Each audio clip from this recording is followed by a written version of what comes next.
Bonjour à tous, bienvenue à notre méditation quotidienne. Eh bien aujourd'hui, nous sommes arrivés à la fin de notre série de méditations dans la lettre de Jacques. Jacques, le demi-frère de Jésus. Jacques, qui était l'une des colonnes de l'église de Jérusalem, le pasteur de l'église et un homme qui avait beaucoup d'influence auprès des apôtres.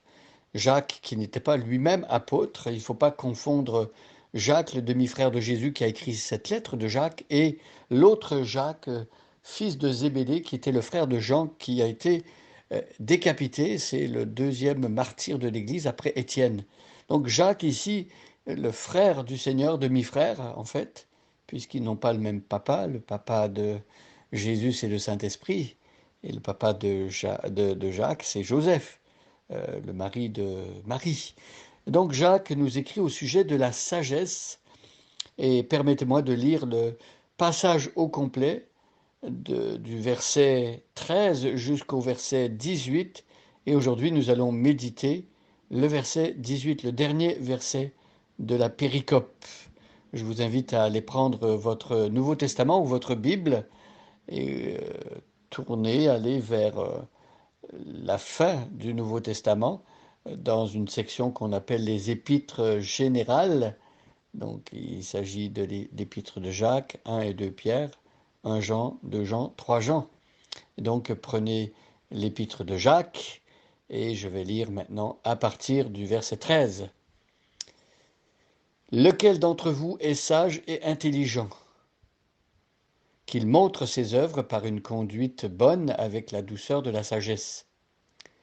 Mais si vous avez dans votre cœur un zèle amer et un esprit de dispute, ne vous glorifiez pas et ne mentez pas contre la vérité.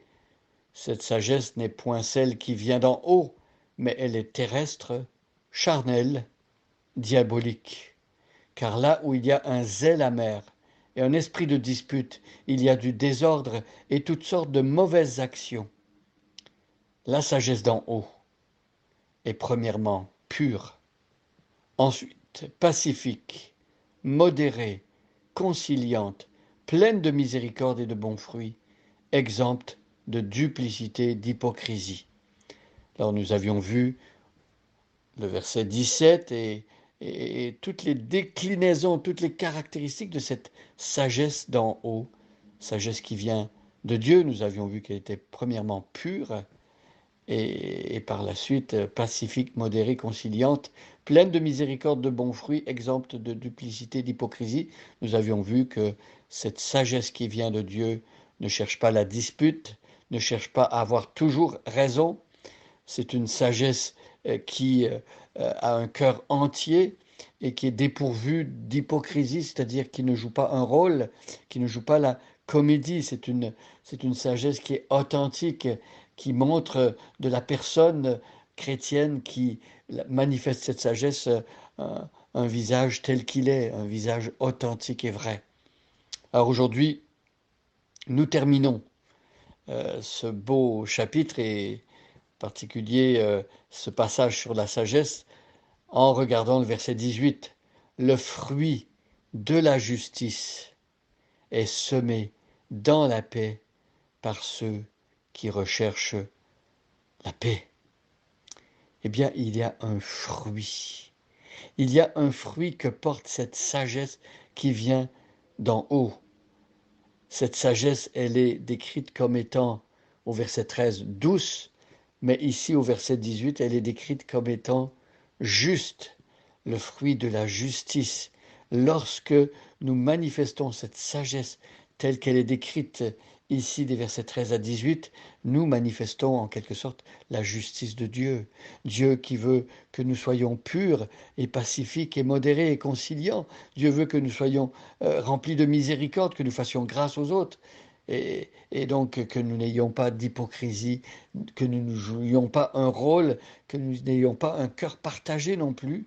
Et lorsque nous sommes comme cela, parce que Dieu a agi en nous, parce que Dieu nous a donné un cœur nouveau, eh bien nous manifestons la justice de Dieu. Le fruit de la justice est semé dans la paix.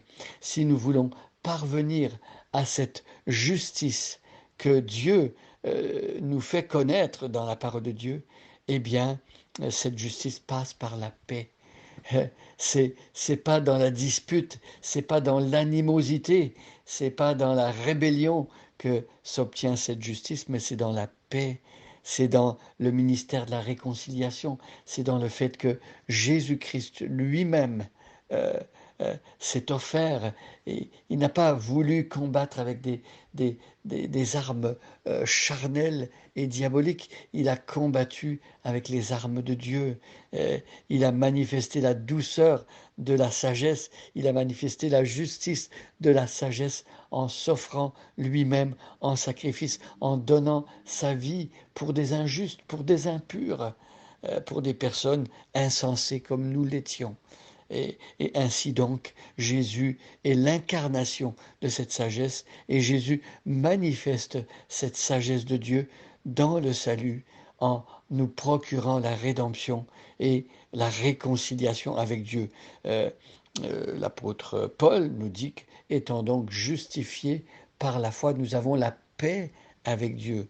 La paix avec Dieu, la cessation des hostilités. Avant de connaître le Seigneur, nous étions en guerre avec Dieu, sans le savoir peut-être. Nous étions des ennemis de Dieu et la colère de Dieu était sur nous.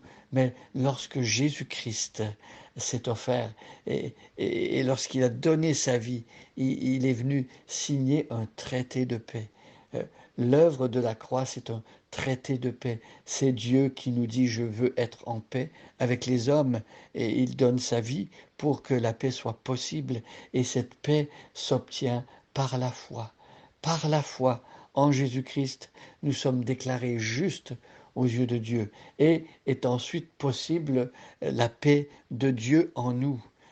Il y a deux types de paix. Il y a la paix avec Dieu, c'est-à-dire que la guerre est terminée, il y a un traité de paix qui est signé. Et ensuite, cette paix avec Dieu nous permet d'être euh, des êtres nouveaux qui connaissons la paix de Dieu. C'est-à-dire que notre cœur trouve la paix, notre cœur cesse d'être agité, trouve le repos enfin, le repos du cœur. Alors, le fruit de la justice est semé dans la paix par ceux qui recherchent la paix. Jésus n'a-t-il pas dit dans les béatitudes, heureux les pacificateurs, les artisans de paix. Jésus veut que nous soyons comme lui. Euh, euh, Dieu nous dit que lui-même est venu apporter la paix. Il veut que nous soyons des artisans de paix. Demandons à Dieu la grâce de pouvoir connaître la paix avec Dieu pour ensuite connaître la paix de Dieu et finalement être des artisans